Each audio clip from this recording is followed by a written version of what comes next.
ఇప్పటి వరకు మనం గుడికి సంబంధించిన విజువల్స్ అనేవి చూసాం కదండీ! ఈ గుడి ప్రాంగణం అంతా కూడా అభివృద్ధి చేస్తుంది ఎవరు అంటే రామరెడ్డి సారు. ఆ సార్ ఇప్పుడు మనతో ఉన్నారు. ఆ సార్‌ని అడిగి విషయాలన్నీ కూడా మనం ఇప్పుడు కనుక్కుందాము. ఆ గుడి ఎప్పటినుంచి హ్యాండ్ ఓవర్‌లో ఉంది? ఏ విధంగా అభివృద్ధి చేస్తూ ఉన్నారు? అన్న విషయాలన్నీ కూడా మనం ఇప్పుడు అడిగి తెలుసుకుందాం. సార్ నమస్తే సార్. నమస్తే అండి. సార్ ఇప్పుడు ఈ గుడికి సంబంధించి ఈ గుడిని ఎప్పుడు మీరు తీసుకున్నారు? తీసుకున్నది 78, 79లో 78, 79లో తీసుకున్నాం ఈ భూమిని. అంతకుముందు ఆయన ఎప్పుడు కట్టించాడో మనకు తెలీదు. అప్పుడు పడిపోయింది దేవాలయం అంతా శిథిలమైపోయింది. అది చూసి కట్టించాలా, దీన్ని బాగు చేయాలనుకుని తీసుకున్నాను. వరకు పున్నమ్మరాజు వెంకట సుబ్బయ్య గారు ఇక్కడ ఉండి, ఇక్కడ గుడిని అభివృద్ధి చేసుకొని, అక్కడ పూజలు చేసుకొని, స్వామివారు ఇక్కడే సమాధి చెందినట్టుగా మనకి చరిత్ర చెప్తూ ఉంది. అంటే ఆయన దగ్గర నుంచి మీరు తీసుకున్నారా? లేపోతే ఆయన తర్వాత మీరు తీసుకున్నారా? వేరే ఓ 5, 6 మారారు అప్పటికే. ఆ ఏరియా వాళ్ళ దగ్గర మేము కొన్నది. ఒక గొల్లోళ్ళ అతనును, ఒక భోగం వాళ్ళ అతను వాళ్ళిద్దరి దగ్గర మేము కొన్నాం. చానాళ్ళు నాడు. ఇది 83లో కొన్నాం. అప్పటి నుంచి చేస్తున్నాను. గుడికి అన్ని ఇప్పుడు కొంతవరకు చేశాను. ఇక్కడ పైన గోపురం కట్టాలా. ఇప్పుడు కట్టాలనుకుంటున్నాను. కానీ గవర్నమెంట్ తరఫున ఏదైనా ఒక పూజారిని ఏర్పాటు చేస్తే బాగుండని ఉంది. అంటే పూజ ఎవరు ఇవ్వరు ఆయనకు డబ్బులు. బ్రాహ్మణులకు ఎవరు ఇస్తారంటారు. ఒకసారి అందరు కలిసి చెప్పారు. బ్రాహ్మణులకు పెట్టుకుందాం అట్ట ఇట్ట అందరం కలిసి ఇద్దామని. 4,000 రూపాయలు అనుకొని పెట్టాం. ఒక నెలలో ఇచ్చారు. ఇక ఎవడు ఇలా నేనే మళ్ళీ ఇళ్ళకి తిరిగేది. 4 సంవత్సరాలు 3 సంవత్సరాలు ఉన్నాడు. అంతా నేనే ఇచ్చాను.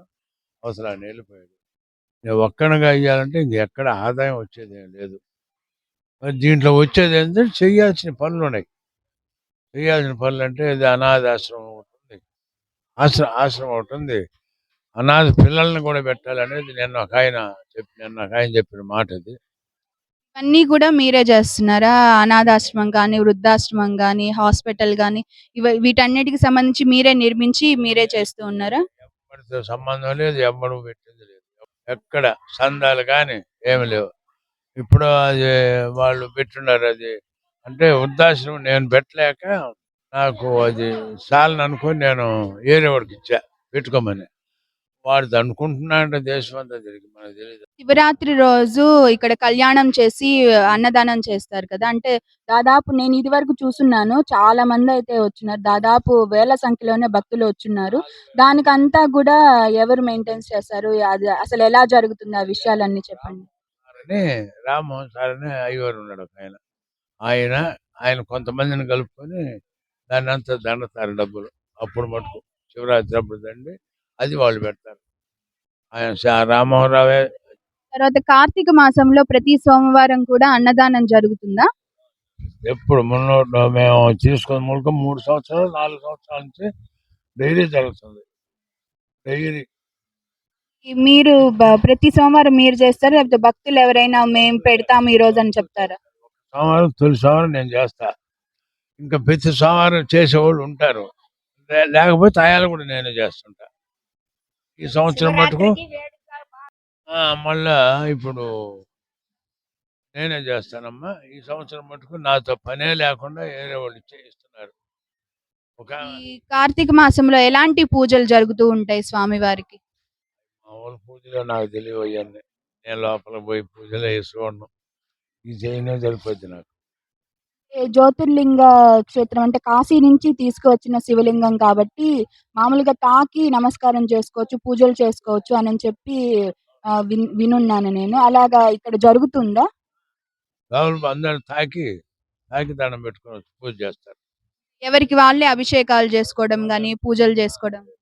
అంటే మీకు పిల్లలు లేరని, తర్వాత ఈ ఆస్తంతా కూడా ట్రస్ట్‌కి రాసిచ్చారని చెప్పి మేము వినున్నాము. అది ఎంతవరకు నిజం? అది నిజమే. ట్రస్ట్ రాసి దీన్ని సక్రమంగా నడిపేది ఎవరైనా చూస్తున్నానమ్మా. వాళ్ళ కోసం చూస్తున్నాను. ఇప్పుడు వాళ్ళు నిలబడి దీని మీద చేసినట్టు కనపడటంలే. మా అల్లుళ్ళు ఉన్నారు ఇద్దరు. వాళ్ళు ఆడ బెంగళూరులో ఉద్యోగాలు చేసుకుంటున్నారు. వాళ్ళు వస్తారు కదా అనుకున్నా. వాళ్ళు వచ్చేటట్టు నాకేం కనపడటం లేదు. ఈనాడు చూస్తుంటే పిల్లకాయలకు చదువు కావాలంటారు, చదువు అయినానికి ఉద్యోగం అంటారు, ఉద్యోగం అయినానికి పెళ్ళి అంటారు, పెళ్ళి అయినాక పిల్లలు అంటారు. ఉంటుంది కదా. రారని నాకు అనిపిస్తుంది. వస్తారో రారో తెలియదు. నాకు ఆధారం వాళ్ళే. ఆధారమే వాళ్ళిద్దరి అల్లుళ్ళే. వాళ్ళకే చెప్పాను జరపమని. వాళ్ళ సాయి చూస్తే వస్తారని నాకు అనిపించడంలే. అంటే ఇప్పుడు మామూలుగా ఎంత ఆస్తి ఉండొచ్చు మీరు ట్రస్ట్‌కి రాసిన ఆస్తంతా కూడా? అంటే దాంట్లో ఈ శివాలయం గూడా వెళ్తుందా? అంత 4, 5 కోట్ల రూపాయలుంటది. అంత ఇప్పుడు లెక్కేసుకుంటే, రేటేసుకుంటే ఉంటది. 4,00,00,000 మీరు ట్రస్ట్‌కి రాసిచ్చారు. అంటే అసలు చాలా గొప్ప విషయం అండి అది. హ్మ్. ఎప్పుడు ఎత్తకపోయినోడు ఉన్నాడా? మాటలు చెప్తారు కానీ రూపాయి ఖర్చు పెట్టరు మనోళ్ళు. ఎవడైనా చూస్తుండా అటు చేయాలయ్యా, ఇటు చేయాలా, పుట్టిన 4 రోజులు జాగ్రత్త చేయాలి అంటుంటారు కానీ, ఎవడైనా సరే ఒక్క రూపాయి ఖర్చు పెట్టరు. ఇప్పుడు ఈ రోడ్డు వేశారమ్మా మొన్న. వాళ్ళు రోడ్డు ఇస్తామని చెప్పినట్టు కైలోళ్ళు అంతకుముందు చాలా తంటాలు పడుతుంది ఇలా ఇస్తామని చెప్పారంట. ఇస్తామని చెప్పడంతో వాళ్ళు నా దగ్గర పైపులు ఉన్నాయి. వచ్చి అడిగితే ఇచ్చేసా. పైపులు వేసుకున్నాను కాలువలు కన్నట్టు 56 బళ్ళు గులక తోలిచ్చా. ఇంతమంది రైతులు ఉన్నారు, ఇంతమంది ఊరు ఉంది, ఏం చేయలేదు ఎవరు. అడిగా, ఒక రైతుని అడిగా, ఏరా ఇంతమంది ఉన్నారు, రెడ్లు ఉన్నారు కదా, ఒక్కడికి ఎదుటి వాడికి పని చేశాను చెప్పుకోగల మగోడు ఎవడు ఉన్నాడు మిగిలిన చేసి నా జీవితం నాకు చదువు లేదు, ఏం లేదు, ఆస్తి కూడా చాలా తక్కువ ఆస్తి. అది ఎట్ట కుదురుతుంది అనుకోండి. ఈ గుడికి సంబంధించిన మహిమల్ని ఏమన్నా చెప్తారా మాతోటి? మహిమల్ని ఏమమ్మా నాకు తెలియదమ్మా. నేను నేను ప్రారంభించిన తర్వాత అందరూ అది అట్లా ఇట్లా అన్నారు. నేను సరే మూఢతనంగానే ఎక్కి పగలగొట్టి చేశాను. చేసి ఇనుము తీసుకొచ్చాడు వేసా. పైన జరిపేడ దాకా వేసా. వేసిన రోజు ఒక పెద్ద ఆయన వచ్చి "ఒరేయ్ ఇనుము కాటేయించరా" అన్నాడు. నా ముందరనే కాటేసాడు. నాకేం అనుమానం లేదు. ఏందిరా ఇది నా ముందరనే వేస్తున్నా అనుకోని అయినా వేసా. తగ్గింది. వాళ్ళ కాడ పోయి చెప్పా. చెబితే వాళ్ళు మనిషిని పంపించారు. మనిషి కాటా పంపించారు. తగ్గింది. 2500 వాపసు ఇచ్చారు. అంటే ఆయన దేవుడు ఉన్నాడు అనే దానికి రుజువు ఇంకేం కావాలి? ఒక పామొస్తుంది, స్వామివారిని పూజించుకుంటుంది. అందరూ గూడా చూసిన వాళ్ళున్నారు అని చెప్పి అంటున్నారు గదా! అది మీరెప్పుడైనా చూసారా ఆ పాముని? లేదు. యానాది రెడ్డి వచ్చాడు ఒక రోజు. యానాది రెడ్డి వచ్చేలకే లోపల నుంచి పోతుందంట. అందరం పోయి చెప్పాడు అందరికాడ. ఒరేయ్ ఆడున్నాడురా దేవుడు, ఏడే ఉన్నాడు రా, ఆడకపోయినరా అని. ఆయనకి నాకు అసలు గుర్తుదనుకో చెప్పాడంట అప్పుడు. ఆ పాము మటుకు వచ్చేది పురాతన నుంచి చెప్పుకోండి. స్వామివారు కల్లో ఎవరికైనా కల్లో కనిపిచ్చి నాకిలా చేయండి, నాకిలా చేయండి అని చెప్పిన సందర్భాలేమన్నా ఉన్నాయా? నేనేం లేదు. ఆ మాట ఏం లేదు. ఏం చెప్పండి. నాకే ఆలోచన వస్తుంది ఇది చేయాలని. అనుకుంటే చేసేస్తా. ఇంకొకరి సలహా ఉండదు, ఒకరిని అడిగేది ఉండదు. చేసేస్తే జరిగిపోతుంది. ఇదివరకు బ పున్నమరాజు సుబ్బారెడ్డి గారు గారికి మాత్రమే కలలో కనిపిచ్చి నాకిక్కడ గుడి కట్టండి అని చెప్పే మాటలు మాత్రమే. పిన్నమరాజు వెంకటసుబ్బయ్య ఆయన మహాభక్తుడు. ఆయన సామాన్యుడు కాదు. మహాభక్తుడు ఆయన. ఎందుకంటే పులి వచ్చేదంట అప్పుడు. ఏమండి పులి వస్తుందంటే ఆగద్దలేంటి ఆగేదంట అట్నే. అంత శక్తివంతుడు కలిగిన ఆయన ఈడ. ఎప్పుడు స్వామివారినే పూజిస్తుంటారు కాబట్టి ఆయనకంత శక్తొచ్చింది. అప్పుడు అప్పుడు ఎవరెవరు ఉండేవాళ్ళు? అంటే అప్పుడు ధర్మపత్ని సమేతుడై ఉండేవారు అని చెప్పి విన్నాము. అప్పుడు అంటే తన భార్యతో పాటు ఉండేవాళ్ళు, స్వామివారికి పూజలు చేసుకుంటూ ఉండేవాళ్ళు అని చెప్పి విన్నాము. ఆయన ఉండేదంట. ఒక యానాదోళ్ళు ఒక గుడి చేసుకొని ఉండేదంట ఆయన తోడు. అంతే ఇంకెవరు లేరని చెప్పలా. దాదాపుగా ఎన్ని సంవత్సరాలయ్యుంటది ఈ గుడి నిర్మించబడి ఇప్పటికి? 100 ఏళ్ళకి పైన అయి ఉంటుంది అనుకుంటా. మేము 83లో కొన్నది. అప్పటికి అంతా శిథిలం అయిపోయింది. అంటే దంతులేసి లాగున్నారు. దంతులు ముందల పోయింది. వెనకది కూడా వంగి ఉన్నాయి. పాడుపడిపోయింది అది ఎవరు లేరు. సరే నేను ఇది చెయ్యాలని అనిపించింది ఆయన చూసిన తర్వాత. ఆ స్వామే మీతో చేయించుకున్నారు. శిథిలమైపోయి ఉన్న గుడిని ఇప్పటిదాకా కూడా మీరే మెయింటెనెన్స్ చేస్తూ ఉన్నారా? స్వామి అసలు నా పుట్టకే ఇందుకు పుట్టానేమో అని అనిపిస్తుంది నాకు. అసలు ఎక్కడ దేవాలయానికి పోయి టెంకాయ కొట్టిన ఎరగా ఎప్పుడు దేవుడికి కష్టం చేసుకోవటం ఏందో బతకడం ఏందో పని చేయటమే తప్ప నాకేం తెలియదు. అటువంటిది ఇక్కడికి వచ్చాక ఆయన చూసి ఈ కట్టియాలనిపించింది. సరే కట్టియటమే అంతేగాని మళ్ళీ పోయి ఆయన ఏముండదు. ఇంకా అభివృద్ధి కార్యక్రమాలు ఏమన్నా చేయాలనుకుంటున్నారా ఈ గుడికి సంబంధించి?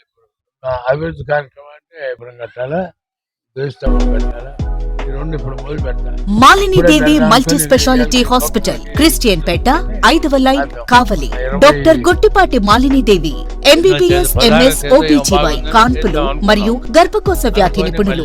మాలినీదేవి మల్టీ స్పెషాలిటీ త్వరలోనే హాస్పిటల్ అందించు వైద్య స్వామివారికి సేవలు గోపురము, సాధారణ ధ్వజస్తంభము కాన్పులు, ఇవన్నీ కూడా సిజేరియన్లు, చేస్తూ ఉన్నారు. లాప్రోస్కోపిక్ ద్వారా గర్భసంచికి సంబంధించిన ఆపరేషన్లు, ట్యూబెక్టమీ, పిల్లలు లేకుండా operation high risk pregnancy, ectopic pregnancy, మరియు గర్భసంచి నీటి బుడగలు, గర్భసంచి జారిన ఆపరేషన్లు, రొమ్ముగడ్డలకు చికిత్స, నెలసరి ఇబ్బందులకు చికిత్స, మెనోపాజ్ సమస్యలకు చికిత్స చేయబడును.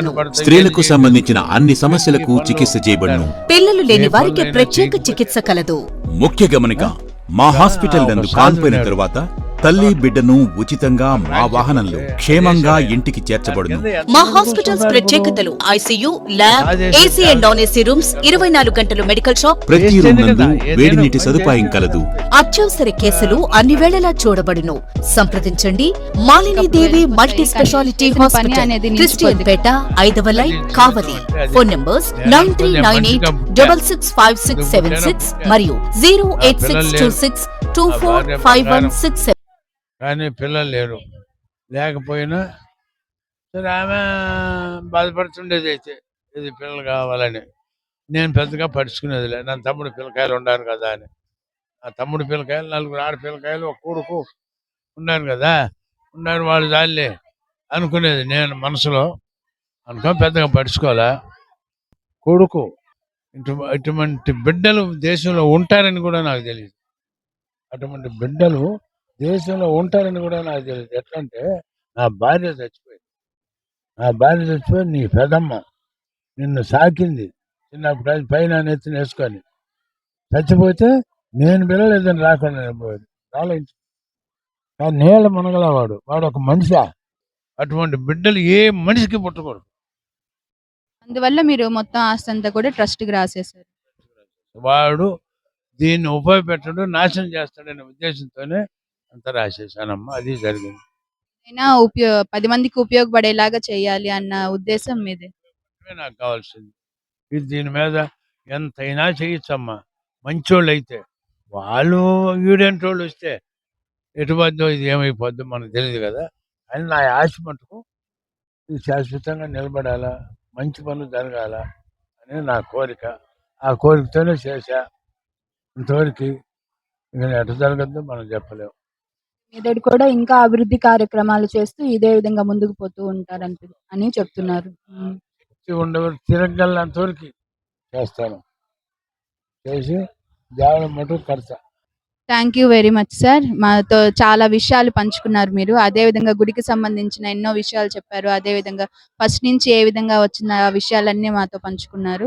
అదేవిధంగా మీ పర్సనల్ విషయాలు కూడా మాతో చెప్పుకున్నారు. ఇంకా అసలు ట్రస్ట్‌కి సంబంధించి కూడా ఎంతో వాల్యూమైన విషయం అంటే చాలా పుణ్యమైన ఇది అని మనం చెప్పుకోవచ్చు. ట్రస్ట్‌కి సంబంధించి అయితే ఒక ఈ ఆస్తంతా కూడా ట్రస్ట్‌కి రాసిచ్చారంటే ఆ వ్యక్తి ఎంత గొప్ప మనసు అనేది మనం అర్థం చేసుకోవచ్చు. అదే విధంగా ఇక్కడ గుడికి సంబంధించి కూడా ఇంకా చాలా కార్యక్రమాలు చేస్తాము. చాలా అభివృద్ధి కార్యక్రమాలు చేస్తామని కూడా మనకి సార్ రామిరెడ్డి సార్ మనతో చెప్పారు. ఇంకా ఇదే విధంగా చేస్తూనే ఉంటాను. నా గొంతులో ఊపిరున్నంత వరకు కూడా నేను ఇదే విధంగా చేస్తూ ఉంటానని చెప్పి సార్ అయితే మనతో చెప్పారు.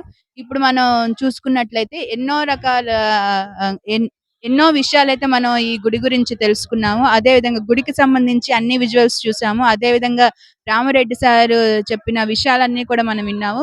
ఈ గుడి ఇంకా అభివృద్ధి చెందుతూ ఉంది. ఇంకా తెలియని వాళ్ళు ఎవరైనా ఉంటే కనుక ఈ గుడి దగ్గరికి వచ్చి స్వామివారిని దర్శించుకొని ఇక్కడ ప్రత్యేకమైన విషయం ఏమిటి అంటే స్వామివారిని తాకి దర్శించుకొని పూజలు అనేవి చేసుకోవచ్చు. కాబట్టి ప్రతి ఒక్కరు కూడా ఇక్కడికి వచ్చి స్వామిని తాకి దర్శనం చేసుకొని పూజలు చేసుకొని ఇంకా తరించవలసిందిగా మా CMD న్యూస్ బృందం నుంచి కోరుకుంటున్నాను. కెమెరామెన్ సాయి తోటి కామాక్షి. ఇలాంటి వీడియోలు మీరు మరికొన్ని కావాలనుకుంటున్నారా? అయితే CMD న్యూస్ ని సబ్స్క్రైబ్ చేసుకోండి.